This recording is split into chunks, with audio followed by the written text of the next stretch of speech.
Michael Nagy here with Jiggy Jag TV and discoveringbands.com. And for everyone watching right now, if you can share this video on my channel and help support the awesome bands I feature. And today I'm here with Curse Mackey. How you doing today? Doing well, Michael. Thanks for having me. What's up? Not much. It's good to have you. So I want to start off by saying you've been in a lot of different bands and projects over the years. What made you want to do a solo project? Something that was just sort of nagging at my soul, and it was just like after analyzing, okay, what's the next musical path for me to take with at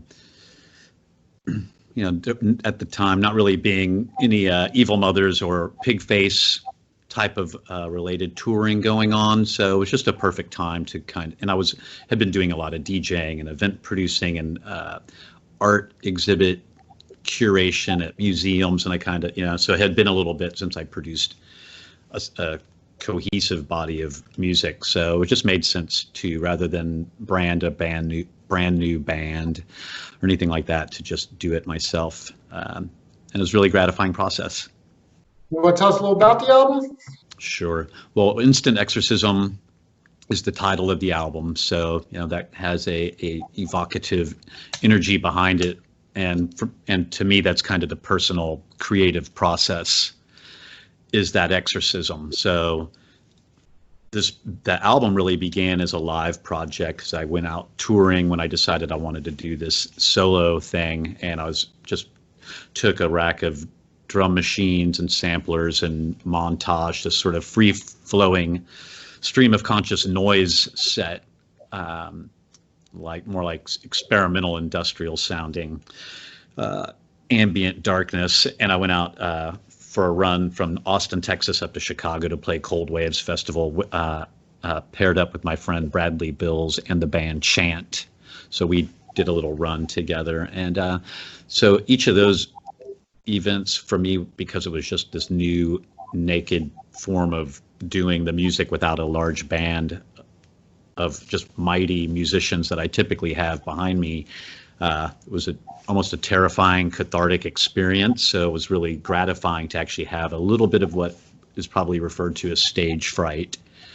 And so that led to these exorcisms, which became these pieces of music that I started composing. And first they were just abstract pieces, and then they slowly morphed into the songs that became Instant Exorcism. And there's a few other catalysts for it along the way, but it was just a matter of it wasn't all that instant, but it was an exorcism for me, and it's just been really cool. The response has been awesome, and I think it covers a lot of ground in terms of the things that I like to hear in music from the bands that I like. Certainly there's a bit of pulling from those influences, which I enjoy because they compel me to try to make great music as well, right? So so that's kind of the initial concept of Instant Exorcism, and I think that can go for everybody. When you create and focus on art and music and writing and just expression, that can really do great things for your soul. And then from there, there's lyrically a lot of sort of religious meets surrealistic, meets William S. Burroughs cut up style of writing, and so it's kind of got the magical realism, sort of metaphysical vibe at times in the lyrics, but also things that are catchy and fun and sexy, and more like streetwise and nightlife of us getting through this strange world we're in, but also with the obviously at this point a pretty refined dystopian point of view that I have on religion, politics, and science fiction is not science fiction, and dark sort of occult subject matter at times too. So that's it. Cool. I see you did your first live stream recently. Do you plan to do any more? Most definitely. That's pretty much the focus of the day-to-day production around here in my studio, which I also share with Rona Rougeheart of the band Sign. So together, she and I have basically built a live stream studio, like basically converted our rehearsal space into like a kind of like micro sound stage and TV studio for the most part. So yeah, it's like just learning a new instrument to try to make it look good and sound good and make it worthwhile. There's just it's like just building a new module and learning a new instrument that also comes with how do you make it convenient for the customer and the fan, and also ultimately to kind of monetize it in a cool way to where it's fun for the viewer and they get good value and a really as close to live experience as possible is what I want to offer without, necessarily jumping through the screen. But I also just we finished up a video for the song After You Destruction from my record recently, and that's like a full virtual reality video. You have to watch it on an Oculus, and cool. It's pretty sick. So that's going to come out soon.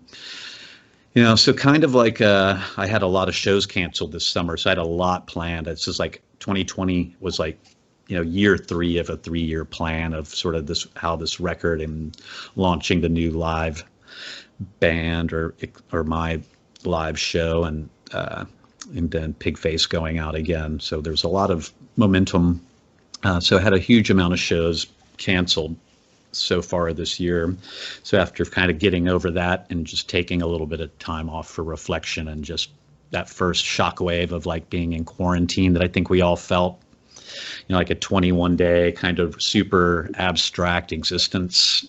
And then out of that started getting back into the studio and figuring out how to navigate the business of music in the face of all of these fucking landmines that are being placed in front of not only myself, but many of my comrades, if you will. And my most significant other is, Rona is also living the same thing. So we're kind of collectively behind the scenes working to create sort of some next generation processes for making cool content and getting it to the right people in a really cool personal way, because that's to me what a live show experience where it's gratifying for me is.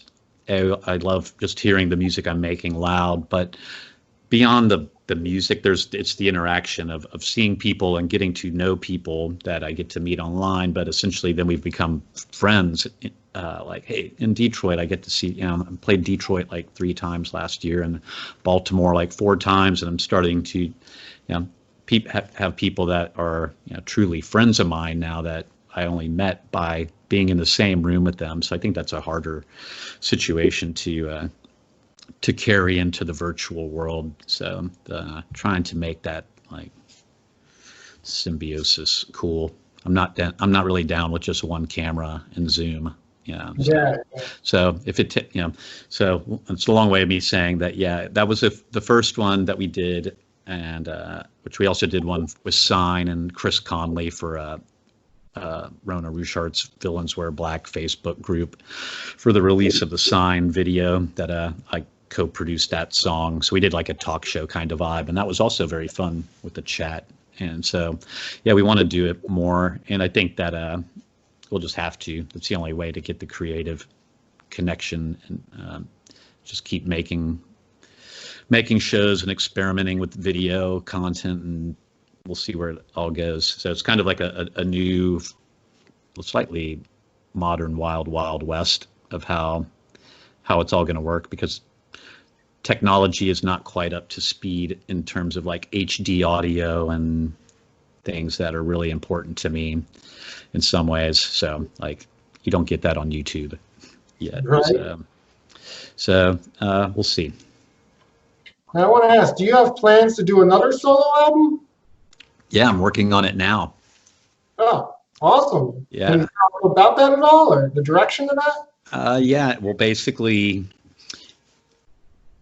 okay, so Instant Exorcism was slightly more personal of a record when you just kind of look at an exorcism as it's usually unless we have a universal one, which hopefully we will at some point. But it's really more of a personal, spiritual kind of experience with obviously a little bit of terror and demonic possession involved.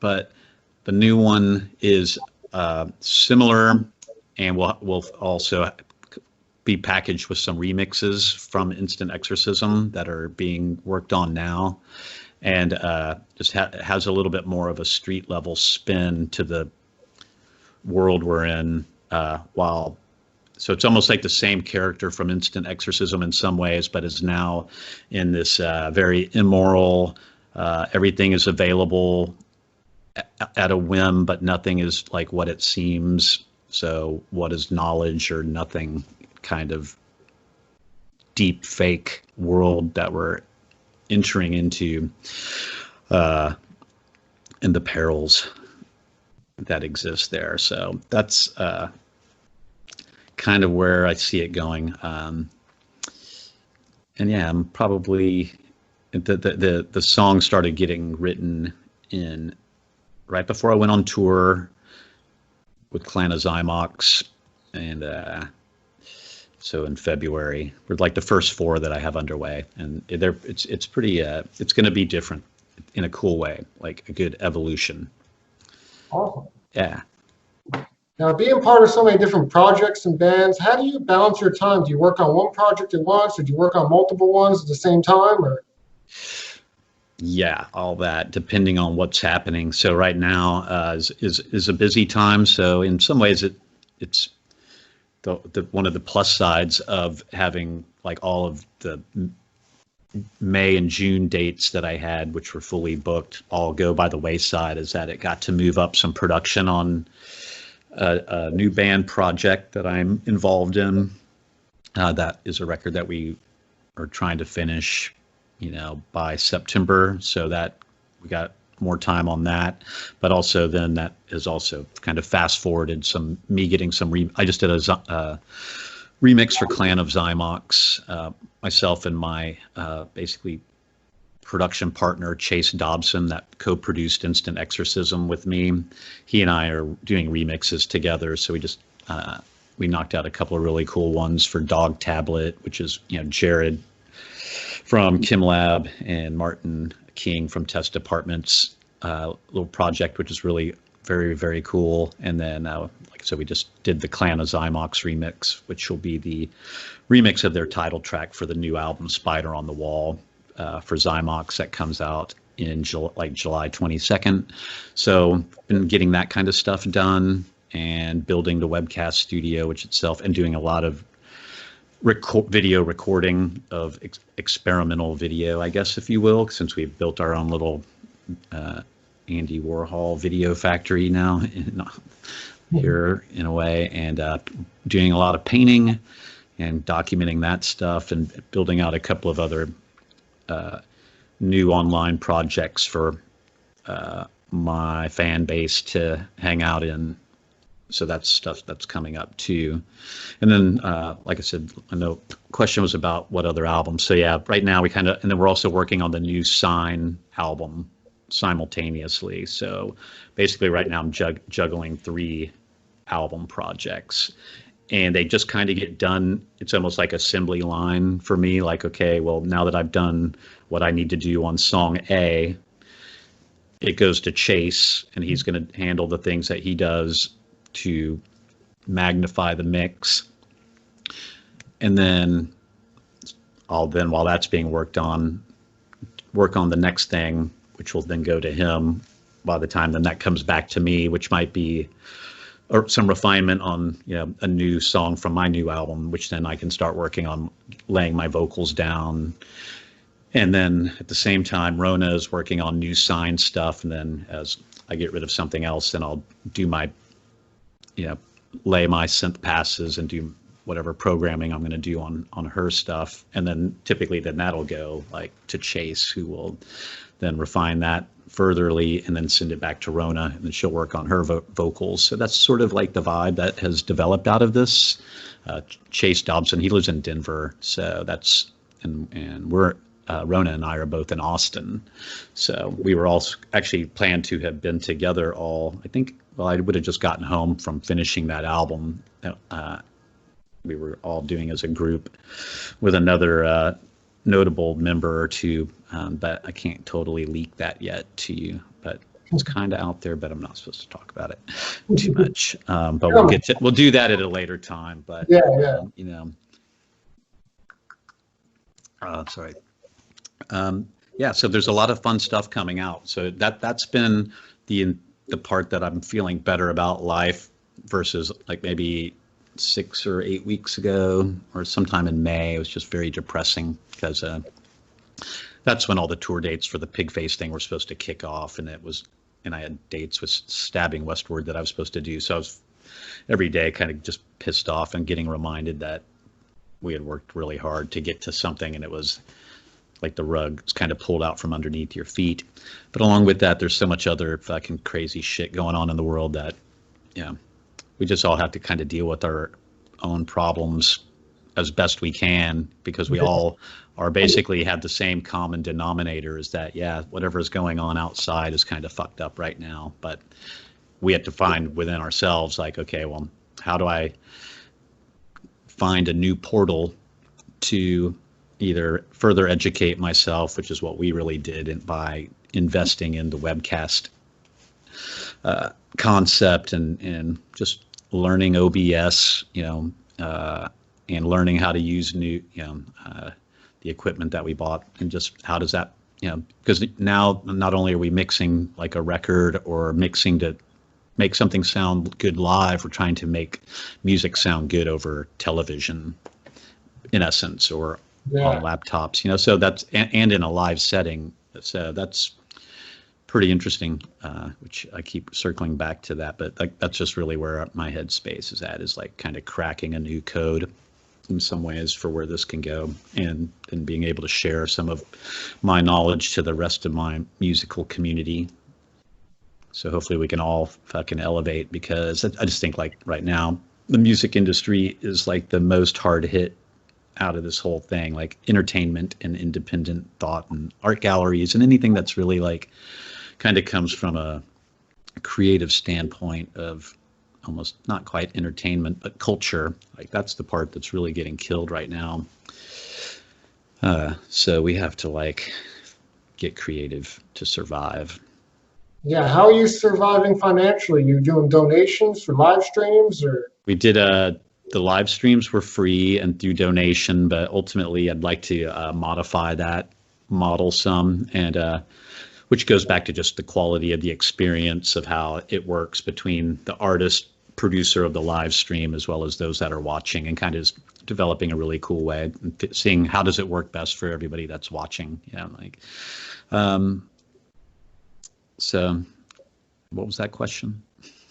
How is it you as an artist surviving financially through this time? Yeah, so that part was good. And then, you know, what's really been awesome is Bandcamp has really been kick ass with those Bandcamp days where they like once a month. I think they did like 4 of them where they waived all their commission fees, and it really created like almost like a record store day kind of mentality where people knew that that was a helpful day to buy merchandise. And so the label that I'm on, Negative Gain, was really good about kind of pushing that for their artists. And so I've done the merchandise thing, and selling paintings has been a good thing. And yeah, and there's been a few grants out there that we've tried to get, which, you know, like Music Cares, the Grammy Foundation, Music Cares, like they had a $1,000 grant that many artists that I know received, as which I did. So thought that was really excellent. And the city of Austin has had a couple of things, but nothing too extensive that's music based. So I don't know. We're just winging it. Yeah, but it's okay. We'll get by. Making it work, right? Right. And how about you? Yeah, I mean, I have a regular full-time job, and I'm just doing the interviews. I'm trying to build it up into something full-time, so we'll see. But it's different Yeah. for me too, because I was doing them live at the concerts and stuff, and to keep going, I had to do the Skype thing, which has actually been working really well because I'm getting to talk to a lot of artists overseas or artists I would never Yeah. talk to. So Well, it's well, actually going well. yeah. Well, that's the one plus side of a successful webcast uh, development for all of the artists is that it does give you that's the trade-off is that, well, I don't have to really worry about the trade-off is that I don't have to worry about on a Wednesday night in a smaller town or city on tour that it might just be a lackluster day. Hopefully not, but they do happen, and it's a lot of work to load in, load out, Yes. do the whole thing, which I do love. Getting back to one of the things I miss is like talking to fans at our shows. To me, is the most gratifying thing, and seeing, and not only talking, but seeing reactions and the interaction of the audience in real time from the stage perspective is like it's I get as entertained by that as I think that the audience is maybe entertained by what I'm doing, right? So that's a hard thing to capture on my end for me as a performer. Like it was very strange the first, and actually, but also fun because it got back. I had, again, it's like stage fright on that one that we did live Exorcism #1. Like 5 minutes before that, I was like pretty like, okay, fuck it. I feel like, all right, we're like, here we go, because we have to must still got to stay on a schedule and still like at least all the gear was set up and there was technology going and felt like kind of breaking new ground again. So that's all kind of fun. But yeah, I think we're all just, doing our best to keep it going. But my point was that it's cool that the trade-off is that out of not getting that one-on-one or in the room energy is that you get the energy of going, wow, now as we're looking at the audience develop online, that we have people from Canada, Paris, All over the world. a friend from Taiwan, people in Mexico, yeah, and as well as throughout the States. So that's kind of a cool thing for sure. So yeah. Now the shows that got canceled, the Pigface tour and everything, do you plan to make those up next year?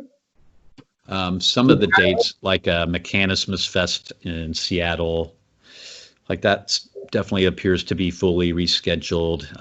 The dates I was going to do with Stabbing Westward are like to be determined yet as to, oh wait, no, okay, so those haven't been rescheduled yet, but are supposed to. And then the shows that I'm doing with Front 242 here in Texas, that one got rescheduled for March.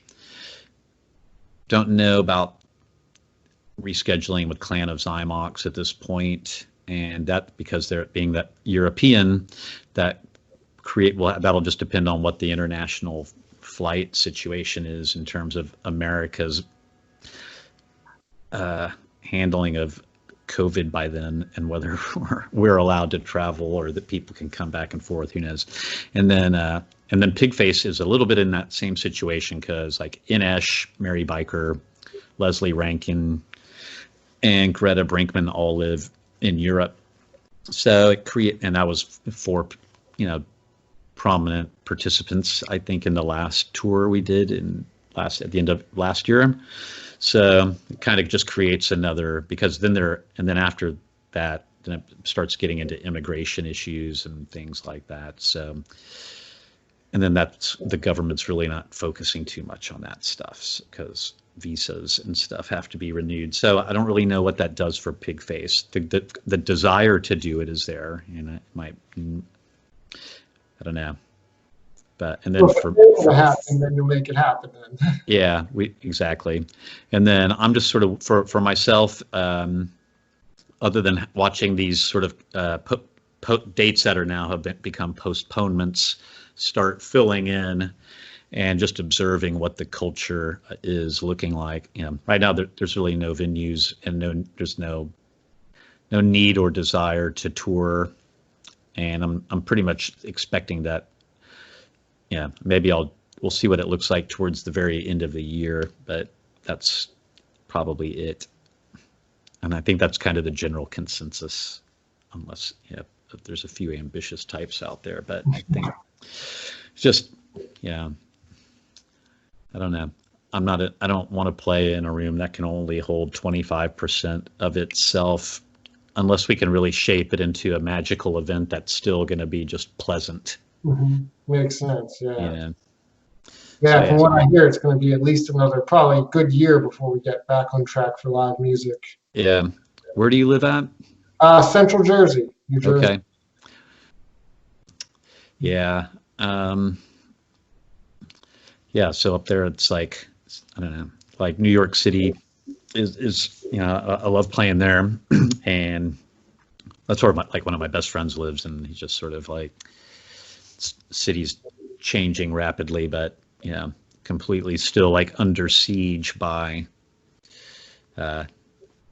basically civil unrest, to put it best. Yeah, the whole world's changed. It's really hard to say what things are going to be like in next year, how much things have just changed in just a couple months, actually.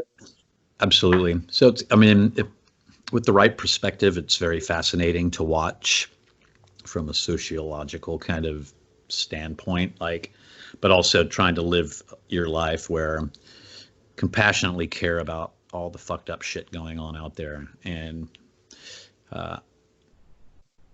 want everybody to have like a positive life experience. But sometimes you just have to avoid fire where there's fire, and because at the end of the day, you still have to provide for yourself and your family and those that you know and work with. And then what can you do locally to help your community survive? And that's, like here me and Rona both are quite active in communicating with local politicians and other figureheads in city government about the state of the Austin music, like the state of our venues as we speak, and relief funds for artists in Austin, and trying to advocate and just communicate and make sure that everybody knows that it's kind of like in jeopardy right now. Like, I think as an artist, if music venues did not open, I far enough along in my career, I think that I can probably ride the storm out for a while, but it would be challenging, and it would be the shit that you make books about, and it's just another part of your artistic life, dealing with these landmines. And fucking nobody said we would always have like an easy, wonderful, picture perfect existence that's been sold as the American dream. So it's sort of like, here's your nightmare side of it, because certain issues haven't been addressed for a long time by people that have a lot more power to build a good positive infrastructure than you or I do, and that hasn't been happening. So now that's why things are getting incendiary. Yeah. But I know this whole situation's inspiring so much new music from different artists that by the time next year comes, we'll have so much music. Yeah, it'll be like just overload there to then. So, but the weird thing is that then that, like, yeah, there will be a lot of great music. And then that just makes it harder for each one of us because it's not, you kind of work your, like if I know in my area, or if I'm targeting a tour, Pigface or whatever, like, okay, well, I won't be out then because somebody else is on tour, and things kind of overlap, and 365 days a year with a whole bunch of states and venues and countries to play gives everybody, there's plenty of to go around. But when it just all gets dumped into one big bucket on the internet, in March of 2021, then it becomes highly competitive for people's brain space and ears all at the same time. So it's that even that's going to take a while to dissipate. So it's going to be like about an 18-month, 2 year settlement of like, how do we come out of this with a cool, probably improved business model, I hope. Yeah, yeah. I think a lot of people appreciate live music more and go out to more events after being locked down for so long. So hopefully the shows will be, packed, attended Yeah. with people. So Yeah, for sure. Awesome, man. now, Anything else? I was gonna say, people want to find you online, look you up, find your music. How do they do that? Yeah, most definitely. Well, cursemackey.com is the direct route to my Bandcamp page, and that's got all the information really. And then you can also just go to, for all the viewers now, go to cursemackey.com/sign up and just get on my mailing list. And then that way we have one-on-one connection, and there's no dealing with any other Facebook or anything like that, which of course I'm on Facebook and Curse Mackey on Instagram, pretty much at Curse Mackey everywhere will get to me. But I'm getting ready to launch a couple of new things and have a couple of significant announcements, I think, over the next few weeks, and secret live streams and things like that. So for those that go to cursemackey.com/sign up, that'll be the best way to get some instant gratification. Awesome. Well, it was good having you and talking with you, and everyone look them up. Yeah, man. And then it's the best way to get instant exorcism, so, which I would